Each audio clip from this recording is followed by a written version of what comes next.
à tous. Alors pour ceux et celles qui viennent me retrouver, eh bien aujourd'hui, à la suite de ma représentation, je vais vous parler des plantes. Là, je suis dans la nature et j'aime beaucoup le printemps parce que c'est vraiment la renaissance et voilà. Et là, je tenais à vous montrer, voilà. Alors là, c'est dans le fossé. Alors, il faut savoir, là, je voulais vous montrer les fougères. Les fougères, il y a deux sortes de... punaise, les deux fougères. Là, en fait, vous avez les deux sortes. Ici, vous avez le reste. Là, je ne sais pas si on voit, là, ici, aïe, les ronces. Ici, voilà, ça, c'est une fougère femelle. Donc, c'est la fin, évidemment. Elle a passé l'hiver, voilà, elle est à la fin de sa vie, mais une autre repousse beaucoup plus loin. Et là, vous avez ici la fougère mâle. Donc, généralement, elles sont pas très loin. La fougère mâle, je sais pas si on voit là, la tige est légèrement poilue et vous avez des spores. Voilà, des spores comme ça, c'est les petits points, ce sont des spores. Et c'est comme ça qu'on reconnaît la fougère mâle de la fougère femelle. Donc c'est un petit peu différent aussi, les feuilles sont légèrement différentes, mais souvent elles sont à côté. Alors moi, la fougère mâle, je l'utilise parce qu'elle est antiparasitaire et je l'utilise pour mes chevaux. Je la fais sécher et je la coupe en petits morceaux et je la donne à mes chevaux avec d'autres plantes telles que l'armoise et la tanésie et un mélange d'ail également et pas mal d'autres choses. Enfin, je fais un mélange, je fais tout sécher ou alors je prépare une teinture mère non alcoolisée pour les chevaux que je leur donne au moment du vermifuge. Voilà.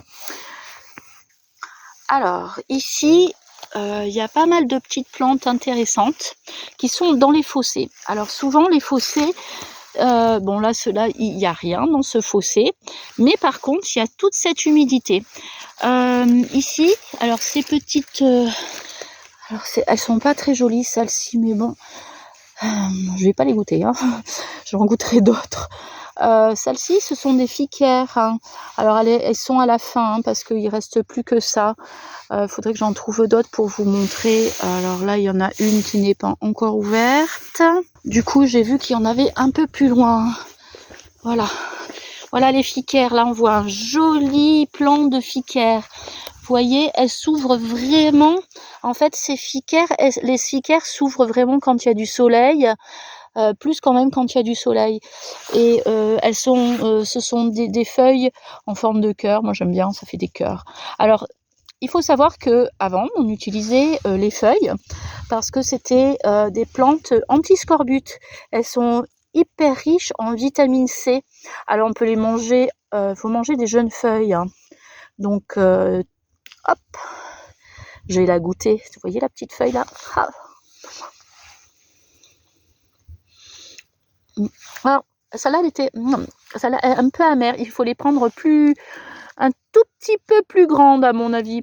Alors tout à l'heure j'ai testé pour voir, j'avais fait une autre vidéo, mais je me suis cassé la figure. Ça aurait été très rigolo de la laisser, mais j'ai glissé dans un fossé et du coup, mais elles étaient vraiment bonnes. Vraiment, il faut prendre les moyennes, voilà, des feuilles comme ça à mon avis, plus comme ça. Je vais regoûter celle-là. Allez, je la regoute. L'autre, elle était vraiment trop amère. J'aime pas du tout l'amertume. Moi, j'aime pas la frisée, j'aime pas ces salades-là, moi. Donc, moi, il faut que ça soit quand même assez goûteux.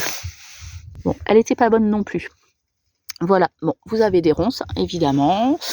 Voilà. Donc là, on voit bien la prairie et puis les rochers, l'enrochement qui permet de bien stabiliser le terrain.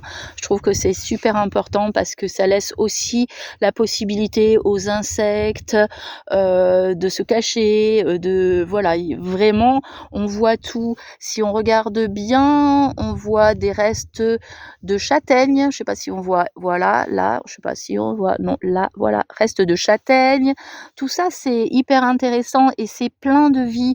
C'est vraiment, moi j'adore aller juste ici dans la nature et profiter de tout regarder intensément. Voilà, c'est prendre le temps de regarder les choses. Aïe! Bon.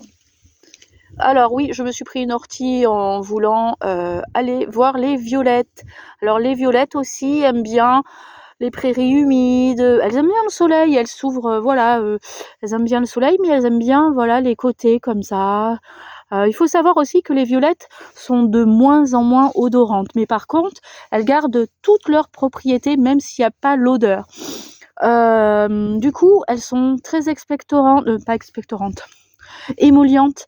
Ce sont des plantes pectorales, c'est-à-dire que justement, elles vont permettre d'adoucir la toux. Elle est très utilisée également pour les enfants. Et puis, quand elle est odorante, eh bien, ça permet de faire des super cocktails ou de faire des coulis de violettes pour les desserts, pour mettre sur les glaces, tout ça. Je trouve ça vraiment super bon. Alors là, je vous cherche quand même la plante phare du printemps, le pissenlit. Pour l'instant, j'en trouve pas, donc je reviens tout à l'heure. Enfin voilà, on va trouver, hein, à un moment donné, on va trouver, bien sûr. Il y en a une plante jaune là, mais voyons.